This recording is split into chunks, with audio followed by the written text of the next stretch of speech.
Hi everyone, welcome back to the Heterogeneous Parallel Programming class. We are at lecture 6.1 and we have completed all the major parallel programming patterns that we're going to cover in this class. So now that you have a very good understanding of these major parallel programming patterns, we're going to go deeper into the heterogeneous parallel programming by going over efficient host to device or device to host data transfer. And we're going to start with pinned memory, host memory. The objective of this lecture is for you to learn the important concepts involving copying or transferring data between host and device. So we're going to briefly go over system interconnect, and we're going to discuss the concept of direct memory access or DMA, and then we're going to cover the concept of pinned memory, the importance of pinned memory in data transfer in CUDA. So the CPU, GPU data transfer in a computer system is typically done with DMA or direct memory access through the system interconnect. And whenever you call a CUDA main copy, it's usually implemented underneath it with DMA or direct memory access. Here is a picture that illustrates the use of DMA in a CUDA system. So here we show that we have the CPU main memory or DRAM, system DRAM, and we have the GPU card that contains the global memory, and the DMA or direct memory access interface is between the global memory and the system interconnect that goes towards the CPU main memory. In modern computer systems, most of these interconnects are in the form of PCIe or PCI Express interconnect. And what we're showing here is a typical arrangement not only for GPUs, but also for other I/O devices, such as network interface cards. So what we have here is whenever we want to transfer a data structure from CPU into the device global memory or host memory to the device global memory or device memory, we use the DMA to perform this transfer. And what the CPU needs to do is to essentially send commands to the DMA and get it started. And then the CPU can actually go and do other tasks. So this arrangement frees the CPU to perform other tasks when the data is being transferred. And the DMA is designed in such a way that it receives a parameter from the operating system, essentially tells it how many bytes are requested by the operating system. Of course, it also needs to have the source address and destination address. So this should remind you of the CUDA main copy parameters. And indeed, those parameters are essentially forwarded or translated and forwarded into the DMA device. And it uses system interconnect. As we mentioned, typically this is the PCI Express or PCIe in today's computing systems.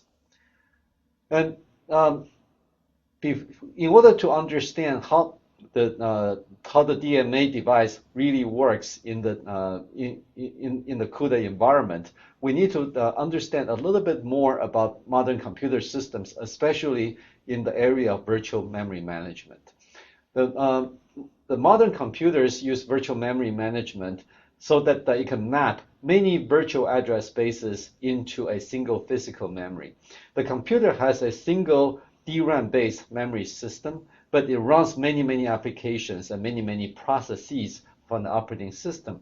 Each of these processes or applications will have its own address space, its own data structure, its own variables reside in a address space of its own. So we see many of these address spaces simultaneously in a computer system today.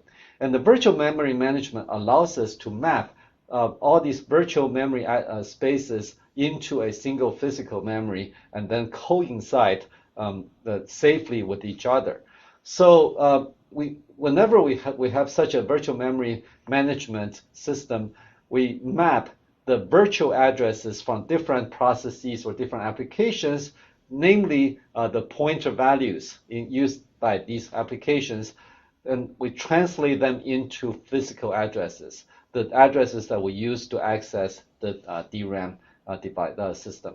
So turns out that because we run so many processes and so on in a single computer system, a single physical memory, sometimes we may run out of physical memory to accommodate all the data structures and all the variables or all the instructions for all the processes that are active in the system. So we design these systems so that not all the variables and data structures are always in the physical memory. Each virtual address space is typically divided into pages when mapped into this physical memory.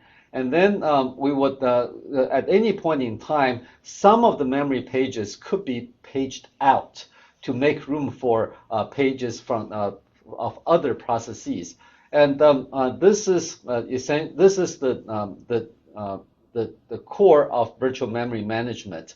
Whenever there are data structures and variables that are not quite used at the moment by a process, there is an opportunity to make put them into the disk, so that we can make room in the DRAM for other process data structures and variables to come into the physical memory. And this allows us to make use of a single shared physical memory while accommodating a very large number of large virtual address spaces.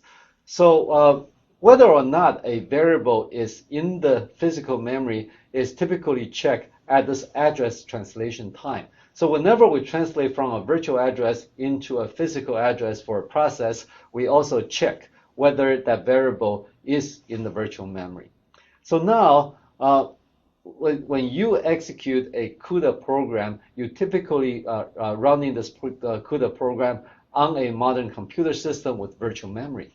So whenever we do a data transfer, we need to understand the interaction of these data transfers and the virtual memory management. So what happens is that the direct memory access devices, or DMA, uses physical addresses. Remember, the DMA device is actually in the I/O board, such as the GPU board. So these DMA hardware are extremely simple.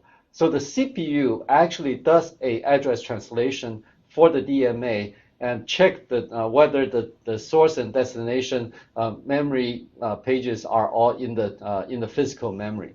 And so whenever we have a CUDA main copy function called, and whenever it copies an array, it's actually implemented with one or more of these DMA transfers.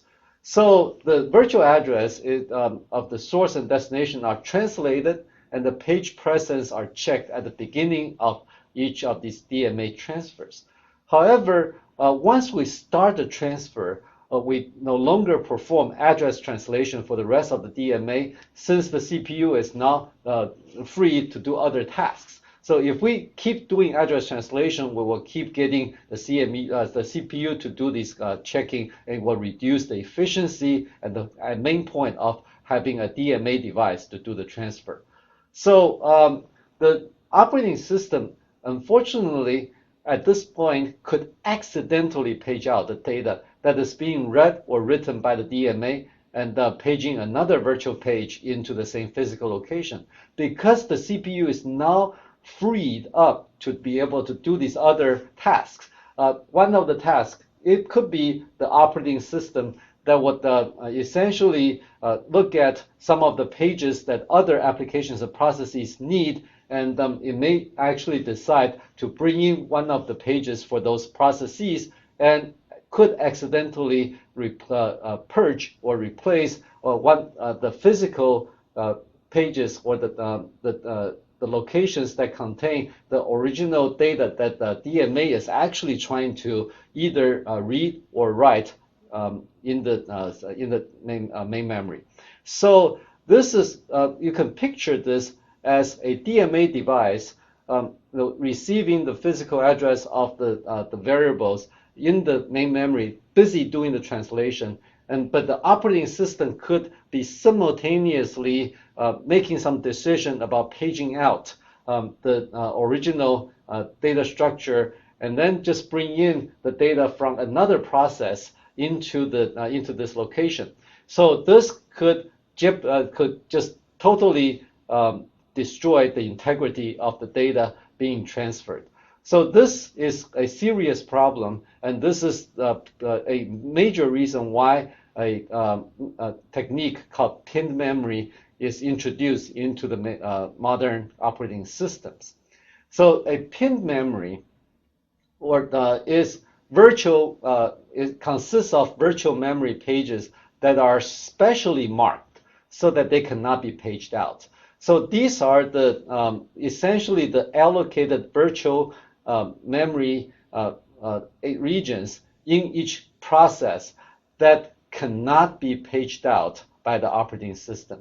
And a user who wants to use pinned memory needs to allocate data structures and variables with a special system API function call, and we'll go over that API function call soon.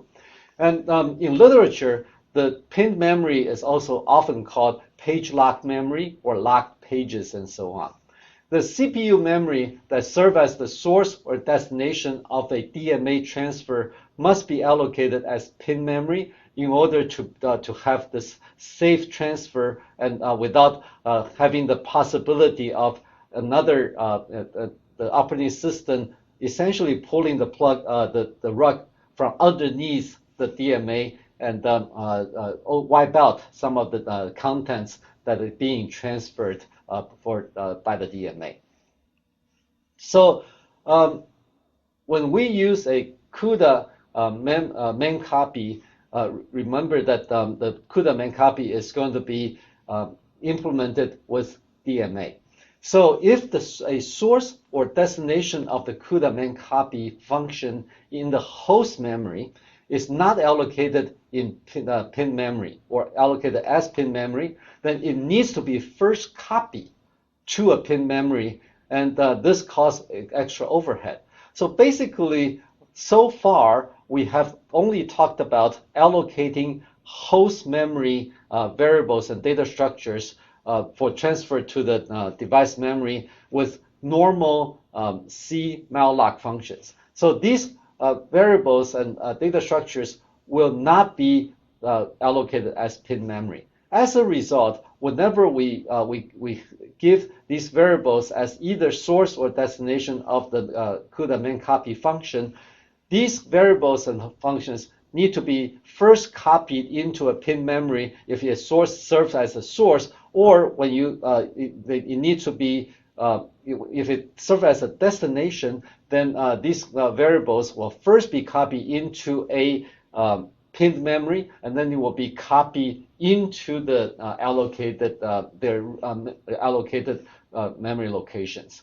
So this extra copy is going to increase the amount of time it takes to execute CUDA main copy, and therefore become visible to the users as slow copy time.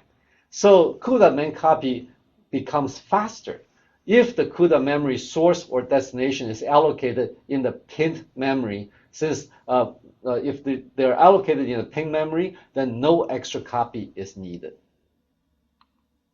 So now we should introduce how we can allocate a host data in pinned memory or as pinned memory. So CUDA provides two API functions. One is CUDA host alloc, and one is CUDA free host. CUDA host alloc is a function that actually allocates a host data structure in the pinned memory. And the address of essentially it requires three parameters. One is the address of a pointer that will be pointing to the allocated memory, just like the CUDA malloc. And then the second one is the size of the allocated memory in bytes. So this is the byte count of the allocated memory, just like CUDA malloc. And the third one is option. So it uses CUDA host you can use the predefined constant CUDA host alloc default for now. And you can look at the CUDA programming guide to see any other options that you might want to use for more advanced purposes. Keep in mind that this is to allocate the host data structure. You don't need to do this for the device data structure because current GPUs do not allow the device memory to be paged in and out. So therefore, all the CUDA malloc, the data that reside in the device memory are automatically pinned memory. So we're really talking about the host data structure allocation. And in order to free such an allocation, we use CUDA free host with one parameter, which is the pointer to the memory to be freed. So we can use pin memory in CUDA by using the allocated pin memory and its pointer in exactly the same way as those returned by malloc. So except for the fact that we're using a different API function to allocate that host data structure, we can use the pointer to that data structure exactly the same way as this unpinned memory. The only difference is that the allocated memory can no longer be paged in and out by the operating system. So whenever you use such as pinned memory for a host data structure, and then you call CUDA main copy to copy in and out of these host data structures, the CUDA main copy function should execute about twice as fast as or 2 times faster, with the pin memory compared to the original unpinned allocation. And so you're going to ask at this point, why don't we just allocate everything in the host data structure as pinned? Here's the catch. The catch is that pin memory is a very limited resource. Whenever we allocate a data structure in the pin memory, it effectively takes away the physical memory from the pool that can be paged in and out.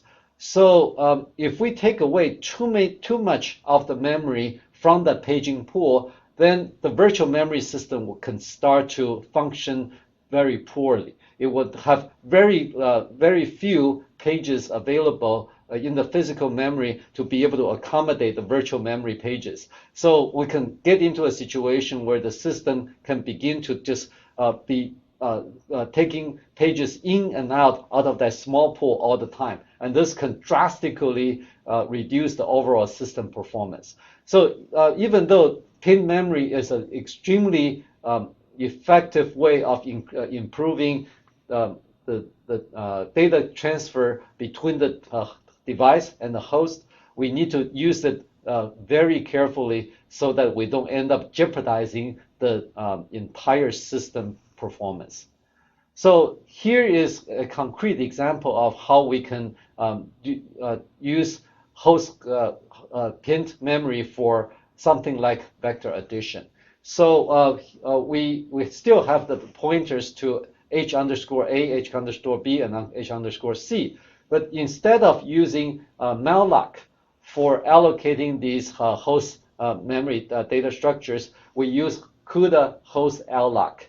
And we pass the address of the HA pointer, HB pointer, HC pointer into the allocation, and we allocate the number of bytes that we want in each of these data structures, and we use CUDA host alloc default as the third parameter for now. So then we can call the vector addition with these pointers, and remember in the vector addition we would be allocating the device memory, and we will do the transfer. But all these pointers are now pointing to pinned memory, so the data transfer should be about twice as fast as the transfer we had before.